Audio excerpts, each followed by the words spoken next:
السلام علیکم، یہ کاشانۂ بصیرت.com کا آڈیو بک سیکشن ہے۔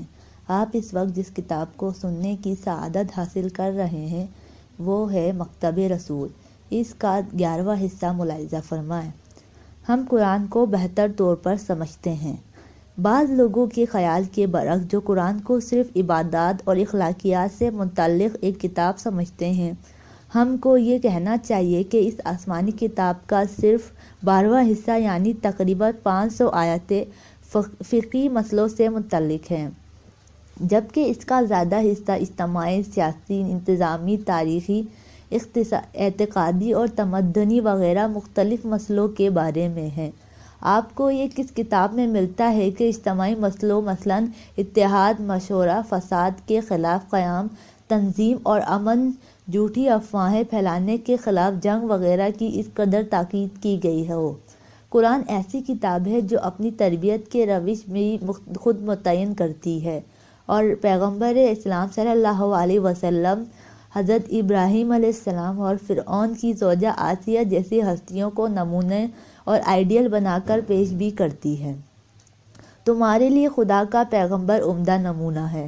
سورہ احزاب آیت 21۔ تمہارے لیے ابراہیم بھی عمدہ نمونہ ہے۔ سورہ ممتحنہ آیت 4۔ بے شک اس کلام خدا کی تاثیر صرف ان لوگوں کے واسطے ہے جنہوں نے اپنی روح بے جا تعصب، خود پسندی، خود غرضی، غرور، ضد، تکبر اور دوسری ناجائز باتوں سے پاک کر لی ہے، اور جو قرآن کے کہنے کے مطابق پرہیزگار اور سچائی کے عاشق ہیں۔ کیونکہ قرآن کی آیتیں اس بارش کی طرح ہیں جو باغ پر پڑتی ہے تو خوشبو بڑھاتی ہے اور گندی جگہوں پر پڑتی ہے تو ان کی بدبو میں اضافہ کر دیتی ہے۔ قرآن دوسری علمی باتوں کی طرح نہیں ہے جو صرف ذہن ہی سے سروکار رکھے، بلکہ یہ علمی کتاب ہونے سے کچھ زیادہ تربیت اخلاق کی کتاب ہے۔ اس کے قصے تفریح کے لیے نہیں، عبرت کے لیے ہیں۔ اس کی تاریخ پچھلی قوموں کی رودات کے لیے نہیں بلکہ قوموں کے عروج و زوال کا فلسفہ ہے۔ قرآن ایک ایسی کتاب ہے جو آسان ہے، واضح ہے اور مؤثر بھی ہے۔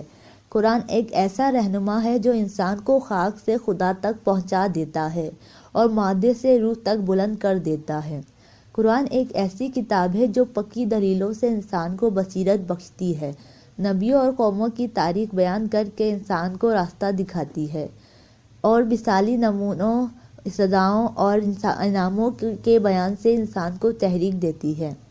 اس کتاب میں انسان اور خدا کے درمیانی رابطے، عبادات کا بھی بیان ہے۔ انسان اور خلق خدا کے درمیان رابطے کے متعلق مختلف پہلوؤں، خیرات، ایثار اور تعاون وغیرہ کا بھی ذکر ہے، اور انسان اور نیچر کے باہمی تعلق یعنی فطرت کی تکثیر کرنے، فطری اصولوں کو زندہ رکھنے، فطری مواد کو ترقی دینے، اس سے صحیح فائدہ اٹھانے اور مزید موقعوں کی تلاش و جستجو جاری رکھنے، نیز تمام فطری مظاہر کو خدا کی نشانی اور اس کی قدرت کی دلیل سمجھنے کا بیان بھی ہے۔ اس کتاب میں مخالفوں اور منافقوں سے انسان کے معاملے کی نوعیت کا بیان بھی ہے۔ دانائی، واعظ اور اچھی بحث کے ذریعے حق کی طرف بلانا، محروم طبقے کے لیے مفسدوں اور ان لوگوں کو ختم کرنا جو حق کو قبول کرنے میں راستے کے کانٹے کی طرح مزاحم ہیں، اور سماج کے باغیوں سے شدید مقابلہ اور منافقوں کے مقابلے میں منفی و مثبت رد عمل، اور 5واں کالم واضح بیان کے ساتھ اس کتاب میں پیش کیا گیا ہے۔ قرآن میں علم کی اہمیت، اپنی ذات کی تعمیر، سماج کی تشکیل، مربی کی صفات، تربیت کا فلسفہ، تربیت کا طریقہ اور بعض دوسرے مسائل پیش کیے گئے ہیں، جیسے نمبر 1 ہم کیا سیکھیں، نمبر 2 کہاں سے سیکھیں، نمبر 3 کس لیے سیکھیں۔ اس آسمانی کتاب میں لوگوں سے ملنے جلنے کا طریقہ، مختلف توہمات کے خلاف جنگ، سیاسی، اقتصادی اور فوجی معاہدوں کا مسئلہ، کنبے کے حقوق، میاں بیوی یا اولاد اور والدین کے باہمی لحاظ اور رعایت وغیرہ کا واضح بیان ملتا ہے۔ اس آسمانی کتاب میں ان جرائم پیشہ لوگوں کے لیے قطعی اور صاف احکام بیان کیے گئے ہیں جو امن عامہ کو تباہ کرتے ہیں، ہتھیاروں یا افواہوں سے سرد اور گرم جنگ کے شعلے بھڑکاتے ہیں، عوام کی عزت و حرمت سے کھیلتے ہیں اور دوسروں کے مال و عزت پر دست درازی کرتے ہیں۔ یہ آسمانی کتاب باصلاحیت لوگوں میں ایسا یقین اور بصیرت پیدا کرتی ہے کہ وہ اپنے آپ کو اس دنیا میں ہر وقت عالم اور دانا خدا کی سرپرستی میں پاتے ہیں۔ لیکن آج کل ہماری غفلت کی وجہ سے انسان کی تعمیر کرنے اور اسے نجات دلانے والی اس کتاب کا یہ حال ہو گیا ہے کہ اس سے صرف رسمی اور نمائشی طور پر استفادہ کیا جاتا ہے، کاشتکاری میں راجگیری کے ہنر کے طور پر، یا مصوری میں اشیاء کے اشتہارات کے طور پر، یا قبروں کے کتبوں پر، یا بچوں کے بازوؤں پر، یا روانگی کے وقت مسافر کے سر پر یا دلہن کے جہیز میں شامل کر کے، یا لیکچر سے پہلے کے مراسم کے لیے پٹی یا فیتے کی تیاری جیسے کاموں میں اس سے کام لیا جاتا ہے۔ ہم نے اپنا لاہ عمل کمینے لوگوں اور خود پسند نو آباد کاروں سے مستعار کر لیا تھا، اور اس کے برے نتائج کے تحت اب ہم پستی میں گر گئے ہیں۔ اگر ہمارا نوجوان مدرسے میں روزانہ یہ پڑھتا ہے کہ اپنے دشمنوں کو اپنا سرپرست نہ بناؤ، سورہ مائدہ آیت 51، اور ہماری تعلیم طلبہ کو یہ آیت سکھاتی اور اس پر عمل کیا جاتا تو استعمار کبھی ہمارے اندر نہ آ گھستا۔ اگر صبح کی فوجی مشقوں پریڈوں میں روزانہ یہ آیت پڑھی جاتی کہ اے مسلمانوں، غیروں کو اپنا ہمراز نہ بناؤ، سورہ آل عمران آیت 118، تو مسلمانوں کی فوج کبھی برسوں تک غیر ملکی فوجی مشیروں کی احسان مند نہ ہوتی۔ اس قانون پر عمل کرنے سے کہ سود معلق حرام ہے، سورہ بقرہ آیت 275، سود خوری کے تمام مراکز بند ہو جاتے، اور اس حکم سے کہ جو فرقہ زیادتی کرے تو تم بھی اس سے لڑو، سورہ حجرات آیت 9۔ تمام اسلامی ممالک اپنی فوجی طاقت کو منظم کرتے اور حملہ آوروں کو عملی جواب دیتے تو اسلامی دنیا، جو روئے زمین کی پوری آبادی کا تقریباً 1/3 ہے، اپنی حقیقی عزت حاصل کر لیتی۔ اگر تمام مسلمان اس قرآن کی آواز کو دل و جان سے قبول کر لیتے جو یہ کہتا ہے کہ قوموں کی نحوست اور ہلاکت کا سبب ظالموں کی پیروی ہے، سورہ ہود آیت 59، تو ان حاکموں کو جنہیں بڑی طاقتوں نے اپنے ہاتھوں سے بٹھایا ہے اپنے سے دور کر دیتے، اور قرآن کی آواز پر لبیک کہتے جو کہتا ہے کہ مفسدوں، سورہ اعراف آیت 106، مسرفوں، گناہ گاروں، جاہلوں اور سطحی علم رکھنے والے کی پیروی نہ کرو۔ قرآن کی ان پکاروں کو ہم مسلمانوں کی طرف سے کوئی جواب نہیں ملا، اور حضرت ابراہیم علیہ السلام سے لے کر امیر المومنین حضرت علی علیہ السلام تک خیر کی طرف بلانے والوں کی جیسی اطاعت ہم کو کرنا چاہیے تھی ویسی ہم نے نہیں کی، اور اس دنیا میں ذلت کی زندگی گزاری، تمام ظالموں کو خراج ادا کیا، مادی اور روحانی دوڑ میں پیچھے رہ گئے، مستقبل میں خدا کے سامنے عدل الہی کے دربار میں نامراد رہیں گے، اور قیامت کے دن رحمت العالمین کو ہمارے خلاف شکایت اور انصاف طلبی کرنا پڑے گی، کیونکہ اس شکایت نامے کا مضمون جو بقول قرآن قیامت کے دن پیغمبر خدا کی زبان سے بیان ہوگا یہ ہے۔ پیغمبر خدا فرمائیں گے، اے خدا، بالتحقیق میری قوم اور مسلمانوں کی اس ملت نے یہ آسمانی کتاب چھوڑ دی اور دوسروں کے قوانین پر عامل ہو گئے، سورہ فرقان آیت 30۔ ہم اس موقع سے فائدہ اٹھاتے ہوئے امیر المومنین امام علی علیہ السلام کی طرف رخ کرتے ہیں، جنہوں نے فرمایا ہے، جس وقت تمہارے کسی فرد یا سماج کی طرف فتنے گرد آئیں تو قرآن میں اپنی نجات کا طریقہ تلاش کرو، کافی جلد صفحہ 599۔ آپ دوسری جگہ فرماتے ہیں، قرآن کے بارے میں خدا سے ڈرو، ایسا نہ ہو کہ دوسرے اس پر عمل کرنے میں مسلمانوں سے آگے بڑھ جائے، نہج البلاغہ۔ اور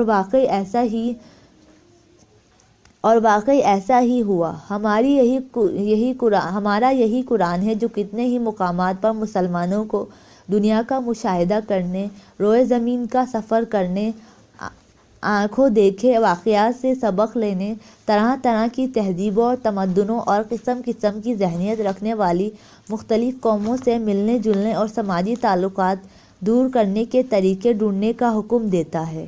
ہم نے دیکھ لیا کہ کس طرح مسلمان اس حکم پر عمل نہ کرنے کے باعث کتنے ہی فائدوں سے محروم رہ گئے، جبکہ دوسرے آگے بڑھ گئے۔ انہوں نے اسلامی ملک دیکھے بالے ہماری قوت اور کمزوری کے اسباب پر غور کیا۔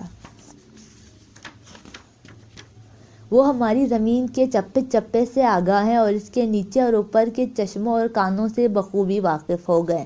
انہوں نے یہ چیزیں ڈھونڈی، نکالی، بانٹی اور پھر ملکیت کے حصے سے ہمارے ہاتھ بیچیں۔ یہ اس امت کی سزا ہے جو اپنی آسمانی کتاب کو چھوڑ دے، اپنے معصوم رہبروں سے پھر جائے، ان کی آواز کے جواب میں ناشکری اور غافل بن جائے، یا خدا نخواستہ پیچھے کی طرف پلٹ جائے۔ حضرت موسیٰ علیہ السلام نے اپنی قوم کو فرعون کی غلامی سے چھٹکارا دلایا اور بنی اسرائیل کو اپنی عدم موجودگی میں کچھ دنوں کے لیے اپنے بھائی حضرت ہارون علیہ السلام کے سپرد کر دیا، لیکن قوم نے ناشکرا پن دکھایا اور خدا اور حضرت موسیٰ علیہ السلام کو چھوڑ کر سامری کے بچھڑے کی پوجا کرنے لگے۔ جب حضرت موسیٰ علیہ السلام نے اپنے سفر سے پلٹے اور انہوں نے اپنے پیروں کے پلٹ جانے کی حالت دیکھی تو بہت بے چین ہوئے اور اپنے بھائی پر غصہ کیا۔ حضرت ہارون علیہ السلام نے کہا، اے بھائی، اس قوم نے میری سرداری قبول نہیں کی۔ یہ جو کل غلام تھے اب جیسے ہی آزاد ہوئے تو انہوں نے مغرور ہو کر مجھے کمزور بنا دیا، بلکہ قریب تھا کہ مجھے مار ہی ڈالیں۔ انہوں نے اپنی حیثیت کو ترک کر دیا اور ان کے ایمان، قیام، رہبر کی اطاعت اور باہمی اتحاد کی جگہ آرام پسندی، عشرت کوشی اور شکم پرستی نے لے لی۔ چونکہ یہی عوامل آزادی کے چھن جانے اور غلامی میں چلے جانے کا سبب بنتے ہیں، اس لیے مسلمانوں کو ہر وقت سامراجی عزائم سے باخبر اور ایمان، اتحاد اور تنظیم کے ہتھیاروں سے مسلح رہنا چاہیے۔ قرآن میں جو اس وقت واقعے کا بیان آیا ہے وہ ہمیں خبردار کرتا ہے کہ اگر لوگ حضرت موسیٰ علیہ السلام کی قوم کی طرح سستی، باہمی نفاق اور عادل رہنما کے حکم کی خلاف ورزی میں پڑ گئے تو ان کا بھی وہی حال ہوگا۔ اے بصیرت والو، سبق حاصل کرو۔ ہم نے جو کچھ کہا ہے وہ قرآن کا عشر عشیر بھی نہیں ہے، کیونکہ یہ کتاب بھی چھوٹی ہے، مصنف بھی کم علم ہے اور اندیشہ ہے کہ قاری کے دل و دماغ میں گنجائش کم ہی ہوگی۔ اس لیے ہم قرآن کی توسیع کو یہی ختم کرتے ہیں، کیونکہ یہ ممکن نہیں ہے کہ اس کتاب کی تعریف چند صفحوں میں ختم ہو جائے، جو خدا کا کلام ہے، جس نے خود کو نور سورہ مائدہ آیت 15، شفا سورہ بنی اسرائیل آیت 82، بصیرت سورہ انعام آیت 104، ہدایت سورہ بقرہ آیت 2، فرمان سورہ فرقان آیت 1، حق سورہ فاطر آیت 31 اور تذکرہ سورہ طٰہٰ آیت 3 کہا ہے۔ اس لیے ہم خدا، قرآن اور قارئین سے معذرت کے ساتھ اس بحث کو سمیٹتے ہیں اور چند سطریں اس قاعدے کے بارے میں لکھتے ہیں جو قرآن نے اپنی تلاوت کے متعلق بتایا ہے۔ تلاوت قرآن کے آداب۔ نمبر 1، آیت: پاک لوگوں کے علاوہ کوئی قرآن کو نہ چھوئے۔ سورہ واقعہ آیت 79 کے مطابق انسان کو اس آسمانی مصحف کی تلاوت کرنے سے پہلے وضو کر لینا چاہیے۔ نمبر 2، اسے شروع کرنے سے پہلے ہمیں شیطان کے شر سے، شیطانی وسوسوں، شیطانی فیصلوں اور تعویلوں سے خدا کی پناہ طلب کرنا چاہیے، جو ان احکام کے اثرات کو آدمی کی روح کی گہرائی میں اتارنے سے روک دیتی ہے۔ سورہ نحل آیت 98۔ نمبر 3، قرآن پڑھتے وقت ہمیں یہ سمجھنا چاہیے جیسے خدا براہ راست ہم سے اسی وقت اور اسی جگہ ہم کلام ہے اور ہمیں اس کے مخاطب ہے۔ یہ کام صرف برکت پانے یا ازبر کرنے یا تقریر میں گرمی پیدا کرنے کے لیے نہیں ہونا چاہیے۔ نمبر 4، ہمیں کوشش کرنی چاہیے کہ قرآن کو صحیح ادائیگی اور کچھ الحانی کے ساتھ سورہ مزمل آیت 4 پڑھیں، یعنی حروف کو واضح طور پر ادا کریں، اوقاف کا خیال رکھیں اور جلدی نہ پڑھیں۔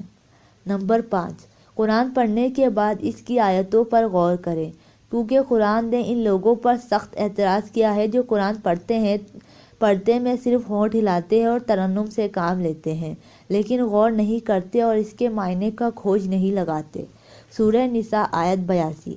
نمبر 6، قرآن پڑھتے میں ان روایات پر جو معصوم پیشواؤں کی طرف سے ہر آیت کے متعلق چلی آ رہی ہے، نیز ہر آیت کے مضمون اور اس کے شان نزول پر بھی پوری توجہ ہونی چاہیے، تاکہ ہمارے خیال عقیدے میں کجی نہ آئے اور ہم کوئی غلط مطلب نہ اخذ کر بیٹھیں، چاہے وہ قدامت پرستانہ ہو یا ترقی پسندانہ۔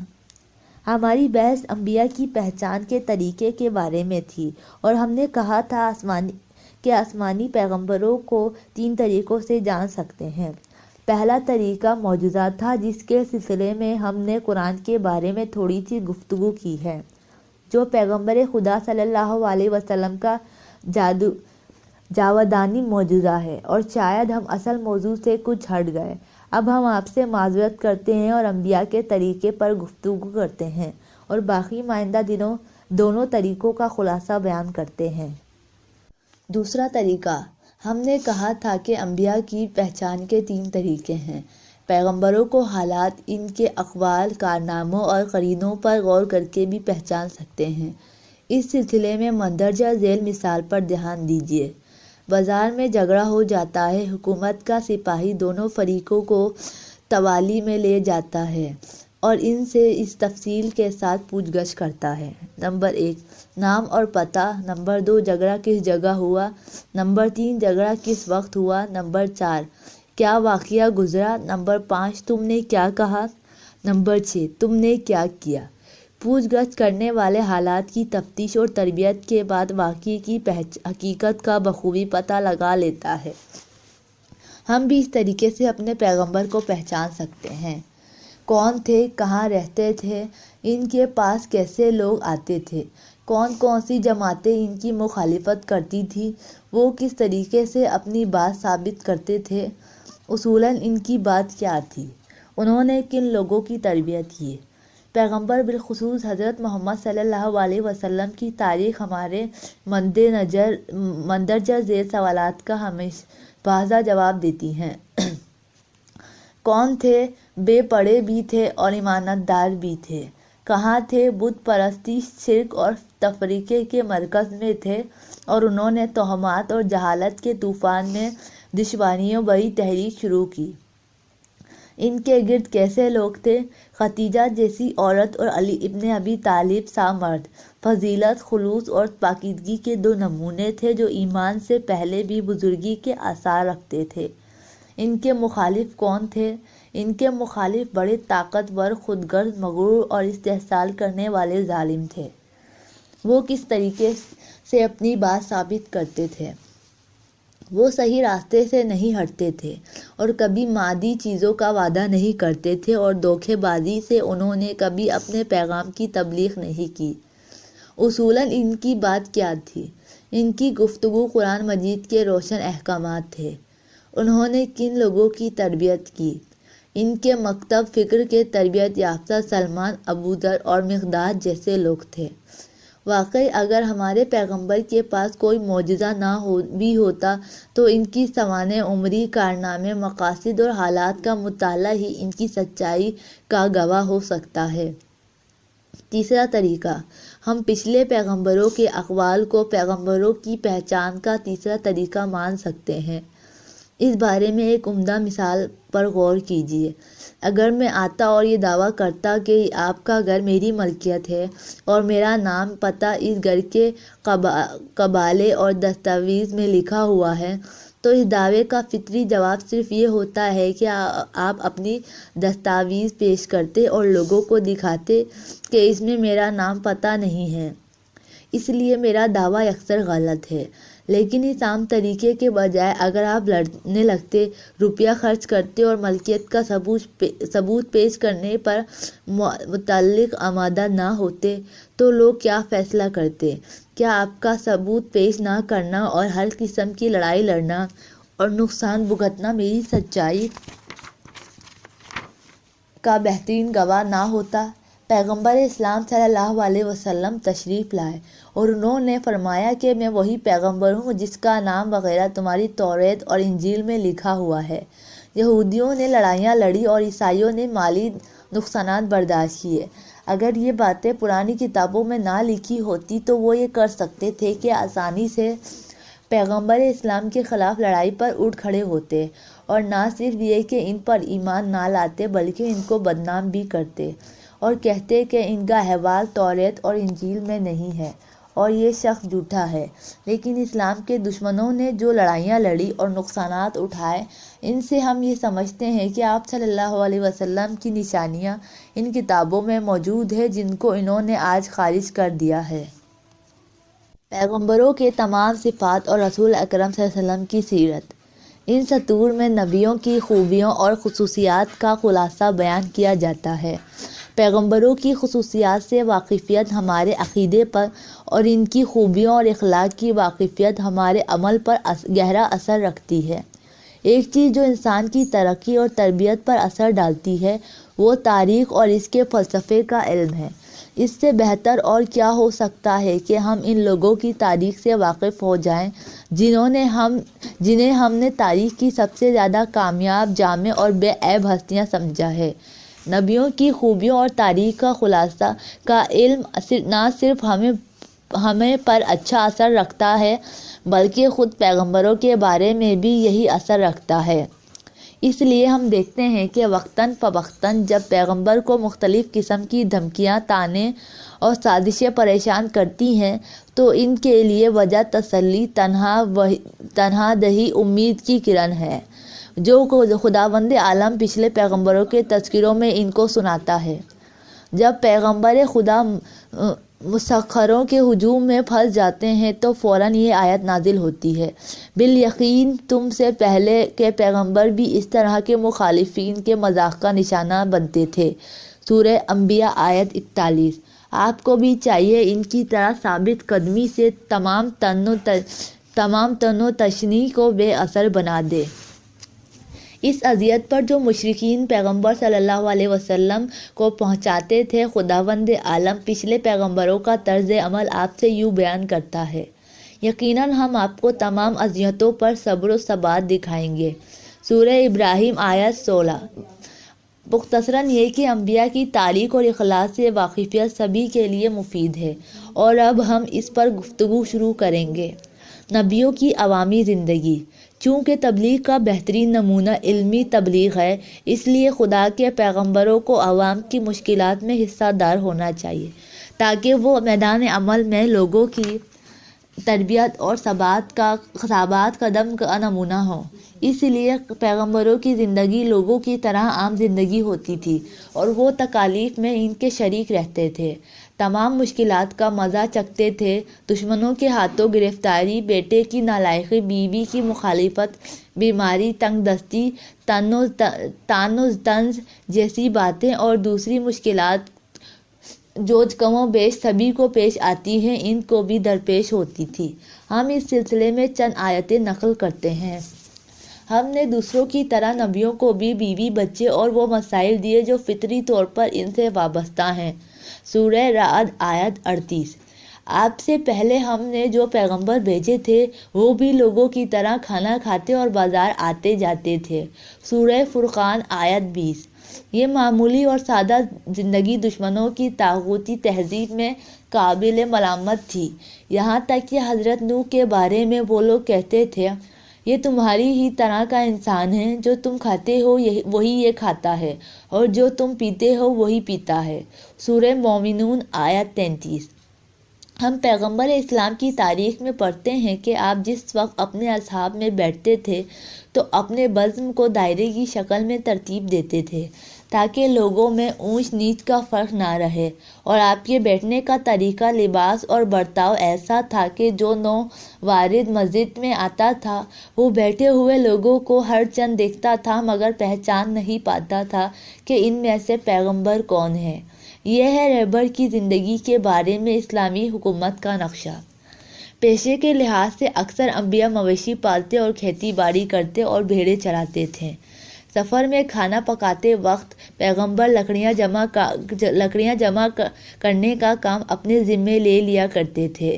نہ صرف انبیاء بلکہ ان کے مکتب فکر کے درجہ اول کے شاگرد اور ان کے جانشین بھی ایسے ہی تھے۔ مثلاً حضرت امام سجاد علیہ السلام ایک اجنبی قافلے کے ساتھ حج کرنے جاتے ہیں تو سالار کارواں سے طے کر لیتے ہیں کہ وہ خدا کی خوشنودی کی خاطر حاجیوں کے تمام کام فخر کے ساتھ اپنے ذمے لیے رکھیں گے۔ ایک شخص حمام میں آتا ہے اور حضرت امام علی رضا علیہ السلام کو دیکھتا ہے، لیکن وہ انہیں نہیں پہچانتا اور ان سے کہتا ہے کہ میرے جسم کو دستانے سے رگڑو۔ امام علیہ السلام کسی عذر کے بغیر اطمینان سے یہ خدمت قبول کر لیتے ہیں، لیکن جب وہ شخص پہچان لیتا ہے کہ یہ امام علی رضا علیہ السلام ہے تو سخت شرمندہ ہو کر معافی مانگتا ہے۔ امام فرماتے ہیں جب تک میں تمہارے جسم پر دستانہ رگڑ نہ لوں گا ہاتھ نہ روکوں گا۔ امیر المومنین امام علی علیہ السلام فرماتے ہیں لڑائیوں میں جب کوئی دشوار مرحلہ پیش آ جاتا تھا تو ہم پیغمبر خدا کی پناہ لیتے تھے اور ان کے پیچھے کھڑے ہو جاتے تھے۔ امیر المومنین علیہ السلام وقتاً فوقتاً گھر میں حضرت فاطمہ زہرا سلام اللہ علیہ کی مدد کرتے تھے۔ غرض یہ کہ ہمارا مکتب فکر اور ہماری تہذیب اور ہمارے پیشواؤں کا چلن اور سیرت ہم نہایت فخر کے ساتھ یہ نمونہ پوری دنیا کے سامنے پیش کرتے ہیں، تاکہ اگر مساوات، حسن اخلاق اور انصاف کا دم بھرے تو وہ یہ جان لے کہ انہوں نے دنیا کو یہ کوئی نیا تحفہ پیش نہیں کیا ہے اور ان کے پاس اپنے لیڈروں کا کوئی قابل تقلید نمونہ عمل بھی نہیں ہے۔ انبیاء کو تنبیہ: نبیوں کو خدا سے جتنا زیادہ قرب اور عشق تھا، اس کی بنا پر ان کو وقتاً فوقتاً سخت تنبیہیں بھی کی جاتی تھی۔ اگر ایک لمحے کو بھی خدا کے حکم سے باہر ہوئے تو نہایت سخت بلاؤں میں گرفتار ہو جاؤ گے۔ نمونے کے طور پر چند آیتیں ملاحظہ فرمائیے۔ نمبر 1، اگر تم نے خدا کے ساتھ شرک کیا تو تمہارے تمام اعمال ضائع ہو جائیں گے۔ سورہ زمر آیت 65۔ نمبر 2، اے رسول، اگر تم نے معصوم رہبر کے قیام اور تقرر کے متعلق ہمارا پیغام لوگوں تک نہ پہنچایا تو گویا تم نے کار رسالت انجام ہی نہیں دیا۔ سورہ مائدہ آیت 67۔ نمبر 3، اگر پیغمبر ہم میں سے کوئی ایسی بات منسوب کرے جو ہم نے اس سے نہیں کہی تو ہم اس کو پوری قوت سے پکڑ لیں گے اور اس کا منصب چھین لیں گے اور اس کے بعد اس کی رگیں جاں کاٹ دیں گے۔ سورہ حاقہ آیت 44 تا 46۔ قرآن میں اس قسم کی آیتیں کم نہیں ہیں جو پیغمبروں کو خبردار کرتی ہیں اور انہیں ہر وقت نظر میں رکھتی ہیں، بعض موقعوں پر ان پر سخت غصہ ظاہر کرتی ہیں اور اسی طرح انہیں ہر غلطی سے بچاتی ہیں۔ پیغمبروں کا اخلاق: جب خدا نے حضرت موسیٰ علیہ السلام کو اطلاع دی کہ تم اپنی قوم کے رہبر اور ہمارے پیغمبر ہو تو انہوں نے خدا سے جو پہلی چیز طلب کی وہ کشادہ دلی، بلند پایہ روح، صبر اور ثبات قدم اور حوصلہ تھا۔ انہوں نے خدا سے یوں دعا مانگی، اے خدا میرا سینہ کھول دے۔ سورہ طٰہٰ آیت 25۔ بھلا کون سی طاقت ہے جو تہمتوں، مذاقوں، بے عزتیوں، تخریب کاریوں اور بے جا مطالبوں کے سیلاب کے سامنے خدا کی بخشی ہوئی ہمت اور امداد غیبی کے بغیر بڑھ سکتی ہے؟ ہاں، وہ کشتی جو ان سب سختیوں کا بوجھ اٹھا لیتی ہے وہ صبر ہی کی کشتی ہے۔ انسانوں کے پاس جو بھی پیغمبر آیا اس کا مذاق اڑایا گیا۔ سورہ حجر آیت 11۔ انسانوں کے پاس جو بھی پیغمبر آیا اسے جادوگر یا مجنوں کہا گیا۔ سورہ ذاریات آیت 53۔ ہمارے محترم پیغمبر کو تو شاعر اور کاہن بھی کہا گیا، لیکن آپ نے جو بقول قرآن خلق عظیم اور شفقت اور خصوصی رحمت کے مالک تھے ان سب باتوں کو برداشت کیا، اور اگر ایسا نہ ہوتا تو رسالت کا بوجھ منزل تک نہیں پہنچا سکتے تھے اور لوگ آپ سے دور بھاگ گئے ہوتے۔ سورہ آل عمران آیت 159۔ جس وقت پیغمبر خدا کی کوئی بیوی بھی آپ کی توہین کرتی تھی تو آپ کے اصحاب ناخوش ہوتے تھے اور کہتے تھے کہ اس بد زبان بیوی کو گھر سے نکال دیجیے، لیکن آپ جواب میں فرماتے تھے کہ میں اس کی ان کمزوریوں کو اس کی خوبیوں کے برابر رکھ کر ان زیادتیوں سے درگزر کرتا ہوں۔ پیغمبر خدا لوگوں کی بخشش کی دعا پر مانگتے تھے، ان سے کچھ امور میں بعض وجوہ سے مشورہ کرتے تھے، ان پر مہربانی کرتے اور ان کی ہدایت میں زیادہ دلچسپی لیتے تھے، یہاں تک کہ خدا نے آپ سے خطاب فرمایا، ہم نے تم پر قرآن اس لیے نازل نہیں کیا کہ تم اپنے آپ کو اس قدر مشقت میں ڈالو۔ سورہ طٰہٰ آیت 1۔ اور دوسری جگہ پیغمبر خدا سے یوں فرمایا، گویا تم اپنے آپ کو اس غم میں ہلاک کیے ڈالتے ہو کہ لوگ ایمان کیوں نہیں لاتے۔